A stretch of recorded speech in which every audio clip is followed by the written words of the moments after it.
I He's an animal. I judge people about how they treat me, and he has treated me like Wow. I've never had anyone treat me with more respect ever in this business. Wow. That's awesome. Yeah, he's a great guy. I don't care what he does. Before he's him, my hero. There was really no one of that caliber. No. Right? There's no one that put together an organization as big as the WWF. No. He takes and he's What a vision, He's right? got balls bigger than fucking Dallas, Texas. I mean, he's not. Yeah. He's not easily intimidated. Because, when you're talking about your early days, you're going to these places and, the local people know, but it's kind of obscure nationwide. For someone to take wrestling, that was, there was always small shows on television, but to turn into something like the WWF, to have that vision, to be able to pull something like that off is pretty wild. The most watched cable television program for, I think, like 28 years or something like that. The most watched We just thing had the on 30th cable. anniversary. Yeah. 30 years. Wow. It's a record. Every Monday.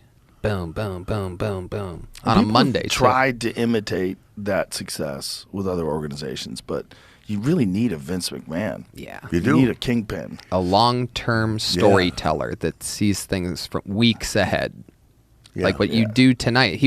He's still, from what I understand, I read recently, he changed the script on a Monday night right before the whole taping, changed all the things around. And everybody's panicking like, oh, wow, he's changing all this stuff. But it's like for a reason. If something's happening, it's like how you could have planned your matches. You could do an act in stand-up comedy right down the barrel, but being present and, listening to the crowd and feeling the stuff, and that's what he does. Yeah, he just spends all day. I mean, he's so invested, time-wise and mentally. I mean, to me, he's sharp as a tack. He had a chance, took a little break from it,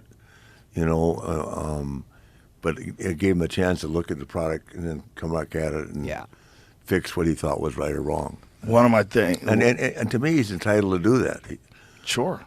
He owns it. I mean, he built it. Yeah. He can do whatever the fuck he wants. One of the things that I really admired was there was this one moment where he ran into the ring and he kind of like dove into the ring in a funny way and hit his thigh on the side of the ring and blew out his quad.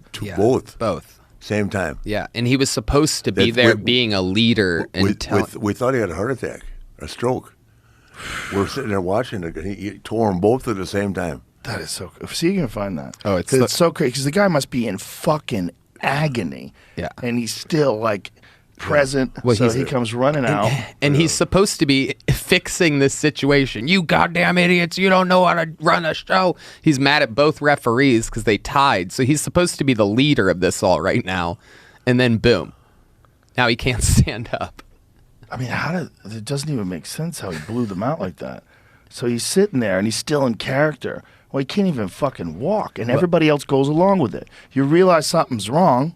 So how do they realize, like, why he was sitting there? They don't. They're just improvising, and he doesn't have enough time to tell them that he blew his Right. quads. But what really is happening there is he's been in gorilla position for the pay-per-view for 3 hours. So he's been sitting in the back with headphones on, hitting a button, communicating to referees, communicating to camera guys, communicating to everything, making the entire production, everything. Well, yeah, and then this thing wasn't actually supposed to go like that. They literally, at the end of that Royal Rumble, the two final people literally tied.